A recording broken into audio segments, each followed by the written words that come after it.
Assalamualaikum warahmatullahi wabarakatuh.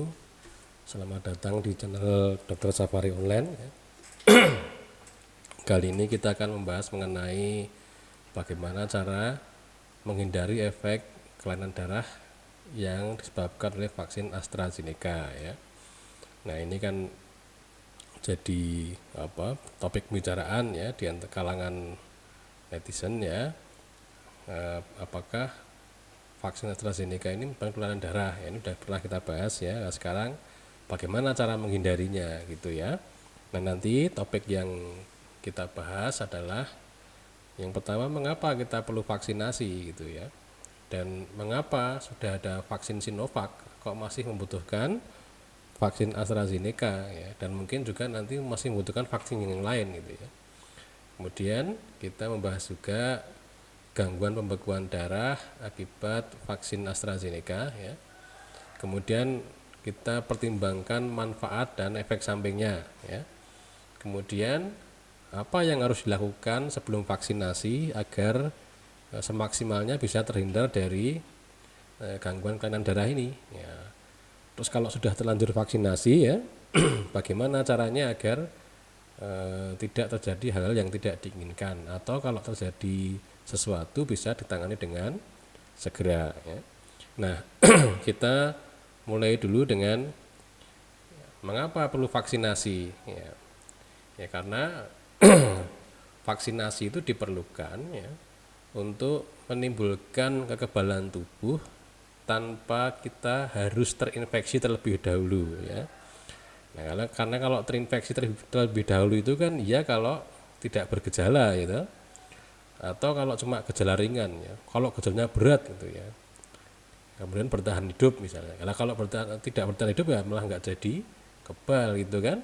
Nah, itu terlalu berisiko kalau kita mengharapkan atau mengandalkan kekebalan tubuh dari terinfeksi terlebih dahulu ya, sangat risiko sekali. Nah, sehingga kita memerlukan vaksinasi untuk mencegah terkena COVID-19 ini gitu ya. Nah, tapi kalau misalnya vaksinasinya itu hanya satu orang saja ya, ini kan individual ya, ya tidak terlalu banyak berpengaruh untuk menghentikan pandemi ya. Kalau untuk mau menghentikan pandemi atau untuk menghentikan siklus dari penyebaran penyakit ya, paling tidak harus menimbulkan herd immunity, atau sebagian besar orang yang penduduk yang ada di suatu tempat, di suatu negara itu harus divaksinasi gitu ya. Nah, sehingga orang-orang yang tidak bisa divaksin karena daya tahan tubuhnya lemah misalnya, atau ada kontraindikasi vaksin misalnya, nah, atau apapun alasannya ya, sehingga kalau sebagian besar penduduk di suatu negara itu tervaksinasi, maka terbentuk herd immunity ya, imunitas kelompok gitu ya, sehingga orang-orang yang tidak tervaksin itu akan terlindungi juga gitu. Nah, kalau ini sebagian besar penduduk di sebuah negara itu harus tervaksin, maka kita butuh vaksin yang banyak gitu ya. Coba saja pertimbangkan ya, dipikirkan ya. Nah, jumlah penduduk Indonesia ini berapa ratus juta gitu ya. Sebagian besar harus divaksinasi ya, tentu membutuhkan vaksin yang banyak, apalagi vaksinnya tidak sekali kan ya, vaksinnya kan 2 kali ya, Sinovac itu kan. Nah, sehingga butuh vaksin yang sangat banyak ya. Nah, padahal yang butuh vaksin tidak hanya Indonesia ya, seluruh dunia, setiap negara membutuhkan vaksin ya, sehingga jumlah vaksin itu menjadi sangat terbatas gitu. Nah, sehingga diperlukan vaksin apa saja, yang pokoknya vaksin. Sudah ada rekomendasi dari WHO misalnya, sudah ada persetujuan dari Badan POM misalnya, ya sudah, pakai saja gitu ya. Sehingga selain sudah ada Sinovac ya, tetap saja kita membutuhkan vaksin yang lain, misalnya dari AstraZeneca ini gitu. Nah, sekarang gangguan pembekuan darah akibat vaksinasi AstraZeneca ya, ini sebenarnya sudah kita bahas panjang lebar di channel kita ini ya. Nanti bisa dilihat di vaksin AstraZeneca menyebabkan pembekuan darah ya. Nanti di situ sudah dibahas ya, agak panjang lebar ya. Tapi intinya Nah, sudah ada pemberitahuan dari AstraZeneca tentang adanya kejadian efek samping ya, meskipun sangat jarang terjadi ya. Namun bisa menimbulkan ini trombosis ya, baik disertai dengan trombositopenia atau jumlah keping darahnya berkurang ataupun tidak disertai dengan trombositopenia gitu ya. Nah, nah pihak AstraZeneca ya, telah mencantumkan peringatan mengenai efek samping ini ya, efek samping terjadinya eh, trombosis ini pada lembar informasi produk vaksin ya. Nah itu sehingga memang ada gangguan pembekuan darah ya, walaupun tidak banyak ya. Nanti di video ini sudah banyak panjang lebar diceritakan ya. Silahkan merujuk bagi yang mau ya. Nah ini terus kita timbang manfaat versus efek samping ya, tentu saja oleh institusi-institusi yang terpercaya ya. Nah memang sampai saat ini ya, vaksin AstraZeneca itu dianggap aman dan efektif ya. Nah ini juga sudah pernah kita bahas ya tentang efektivitas dari vaksin AstraZeneca ini ya, di beberapa video sebelumnya ya, juga pernah kita bahas ya. Nah kita lihat dari rekomendasi dari ISTH, International Society on Thrombosis and Hemostasis ya. Dia menyatakan bahwa ya manfaat dari vaksin COVID-19 ini lebih banyak daripada potensi ya, potensi komplikasi ya. Potensi itu bisa ya bisa tidak loh ya. Ya jadi memang manfaatnya lebih banyak ya menurut ISTH ini ya. Kemudian menurut EMA atau European Medicines Agency ya, ya sama ya, ternyata memberikan vaksin COVID-19 ini itu lebih banyak manfaatnya daripada efek sampingnya ya, risiko efek samping ya, karena tidak selalu terjadi ya. Nah WHO juga begitu ya, hingga saat ini memang manfaat dari pemberian vaksin apapun ya, vaksin COVID-19 ya, produk manapun termasuk AstraZeneca ini itu manfaatnya melebihi dari risikonya gitu ya, sehingga kita tetap memakai produk vaksin ini gitu ya. Nah sekarang hal apa yang dilakukan sebelum vaksinasi ya, agar kita bisa terhindar dari kelainan darah ini ya semaksimalnya gitu ya.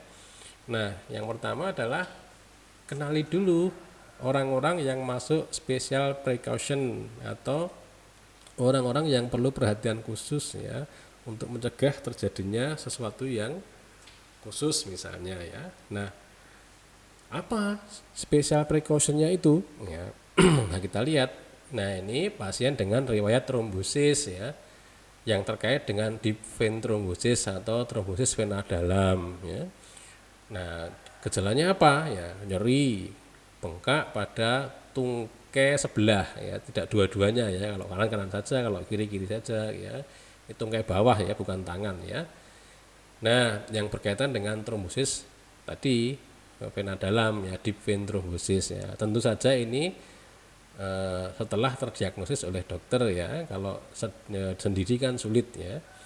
Kemudian pasien yang serat rutin mendapat terapi antikoagulan atau antiplatelet ya, anti keping darah ya.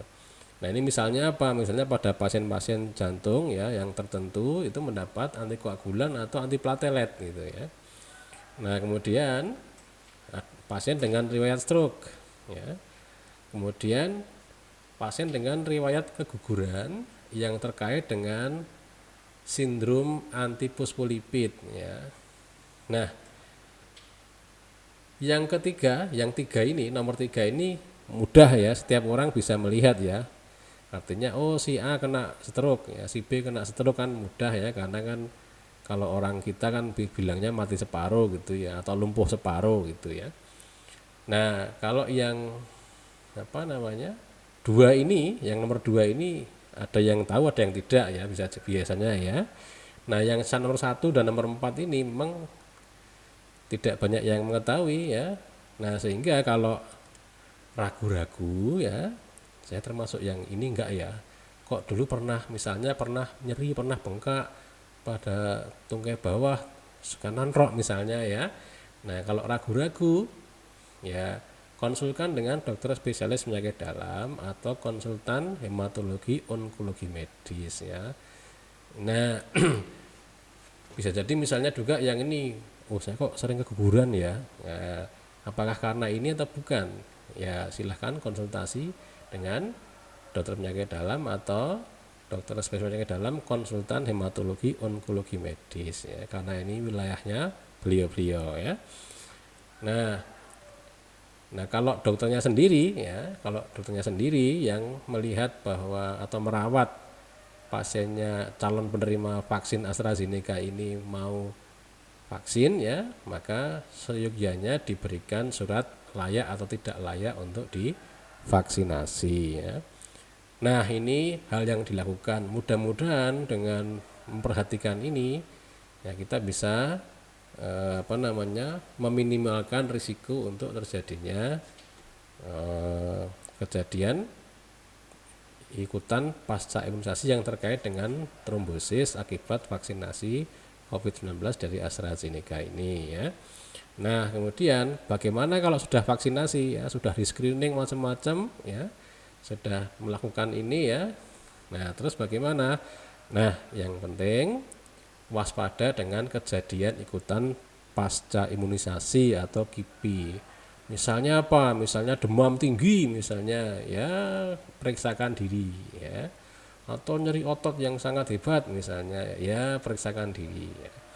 Nah, terkait dengan trombosis atau kelainan darah ya, kelainan pembekuan darah ya, maka kenali gejala trombosis ya. Apa gejalanya? Sakit kepala hebat ya, nyeri kepala hebat ya, kemudian sesak nafas ya, mata kabur ya, kaki bengkak tapi tidak dua-duanya ya, hanya kanan atau kiri saja ya, terutama kalau itu terjadi di hari keempat sampai ke hari ke-20 setelah vaksinasi ya. Kalau ini terjadi, segera periksakan diri ke